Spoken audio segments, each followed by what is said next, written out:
Okay, wow. Coming on here really quick because I made plans earlier to do like a live stream with Starbucks, like a lunch hour Starbucks or whatever. I had this idea in my head this morning when I woke up that I sort of missed the idea of friends stopping in or having someone over or meeting up with someone for coffee. So I was like, maybe I'll take it to live stream and have coffee at Starbucks and have people join in, and it would be like a nice way to get together virtually, if you will, in a lonely world of everyone's virtual, or people are gang stalked, or they experience really weird things, or the city's totally empty and it's hard to find people to do things with, and so forth and so on.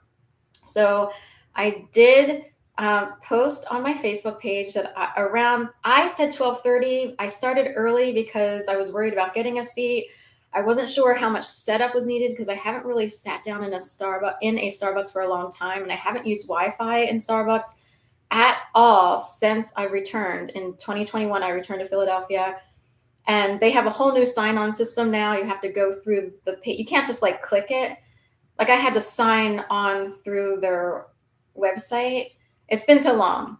So anyway, I wanted to talk about what happened because this is a gang stalking moment, and it can seem pretty sophisticated. So I posted on Facebook that 12:30 I would have this thing. I did start early. I kind of showed up, and at first there were no seats. So I was like, should I go to another Starbucks? But then I waited for a second, and someone got up at a small round table, which is perfect. Um, and he got up. It was below a painting. So I put all my stuff at that table to reserve it. I get my coffee. I sit back down. I set everything up, and I figured out how to turn the camera so it faced mostly the wall. And I even brought it. Seems silly, but I brought these little teddy bears along just to kind of be cutesy or whatever. Um, and I started the live stream, and a few people came and went, and it felt a little. There were a few people who I wondered, like, what are they up to, or something kind of stood out as maybe one or two people were there on purpose. I don't know if that's true, but I just kept going anyway. A couple people filed in as viewers. I've since privatized it. I didn't keep it public. I don't know if I will or won't. But anyway, if I don't know if I'll open it up or not. But point being, when I wound it down, I turned off the live stream, and as I got up, I noticed that the painting was by an artist named Willis Nomo. And this happens all the time in Philly. I don't know if it's a Starbucks thing across the nation. I know stuff like this happens, that there are fake names out there or what happened. But if you break down the Willis Nomo, you get Will is no Mo. And Mo is usually money. It could also, there's another Mo reference, but usually Mo money, Mo money, Mo. So Will is no money. Someone conveniently got up to make sure I actually believe that. And that's how sadistic it can get. The fact is, in fact, during the live stream with friends, if you will, I talked about the deaths of my mom, my dad, my aunt, and so forth and so on, not even realizing that the plaque on the wall said Willis Nomo. There wasn't much to be had from the passings of people. My dad wanted and asked me to be half executor of his will. I don't know how he and his wife kind of structured it, but he did say that. But after he would pass away, I kind of like waited and finally contacted my stepmother and asked her, like, am I supposed to do anything? Dad mentioned this. But she quickly responded that he left everything to her. Nobody put my name on because they didn't want to pay the fee to the lawyers. I don't know what transpired, if he forgot. If my dad offered it, then he would have meant it. So either he got distracted or there was an ailment that kind of pushed him back. He would have mentioned it, I think. I don't know. My MO isn't about money. I don't try to take things from people. But I do know that it hurts a lot that my dad would have wanted his own daughters to be okay, and that it's possible we were written out. My dad passed away first, so technically whoever was handling the will could change things technically it would be legally, they could change it. And anyway, but I just wanted to show this.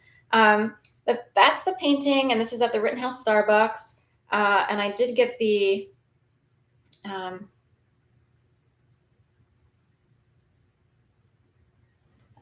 and also infinite possibilities. So that is another thing.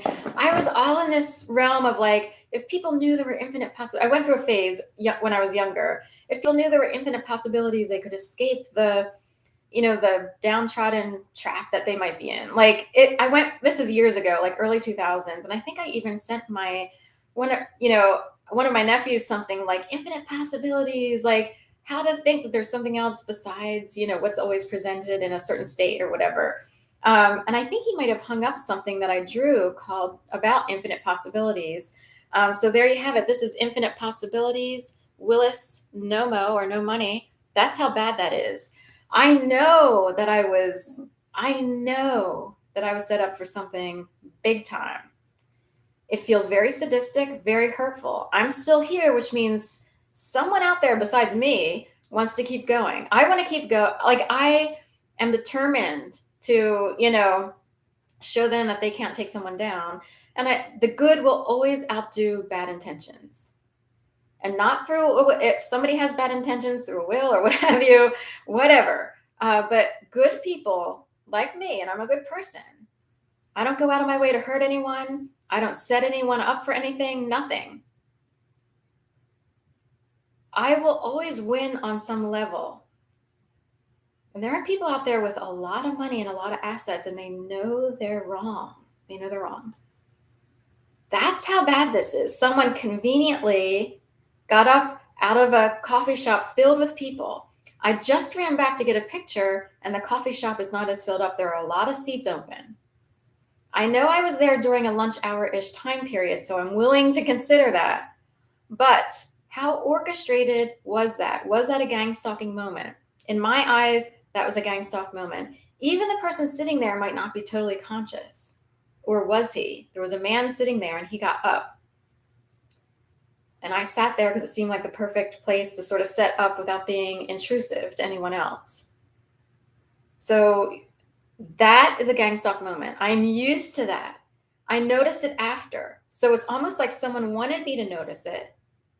And then I got all upset and bent out of shape. Then I thought, well, I'll broadcast the whole thing to expose it.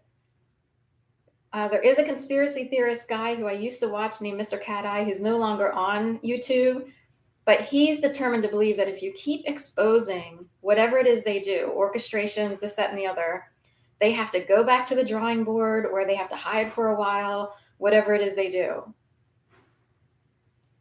So there you have it. And that is incredibly sadistic and weird because it means there's other people at play who managed to make sure you sat there.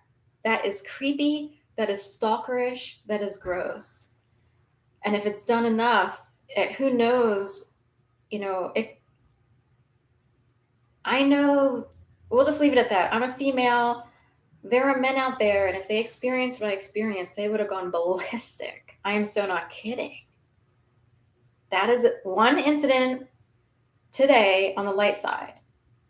I experienced a million times worse every day, every hour, between 2011 and 2018 at least.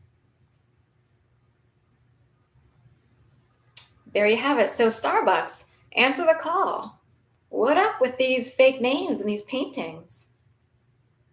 Are you a communist company? Or I don't even think in these terms, like, are people communist and they're sick of like a certain hierarchy? Or are they setting communities up? Is it a war? Is there a war going on? And it's so subtle that it shows up through like companies here and there trying to, even insurance companies could be shuffling things secretly. And you would have no idea. If you know nothing about insurance companies, you would have no clue. People could keep paying into insurance companies, and where's the money actually going and how does it get rearranged? So anyway, just a theory, but that's an example of a gang stalk moment, technically on the light side, but there's a lot at play there. Even Geico commercials, they have an ant problem. I'm an aunt. I am not a mother. I'm an aunt. And I thought it was interesting that Geico might get their information in a certain way because they have these single women with their suitcases all roaming around the house. Oh my God, we have an ant infestation. Can you imagine if you identified with that, or if it was actually built on your experience and how small you feel? Because I can't do anything about that. If you know, and how many ants who can't get married because they weren't arranged to get married or orchestrated to get married, or they're made to be stuck in a certain role so that other people can feel important. Okay. All right. Have a great day. Thank you.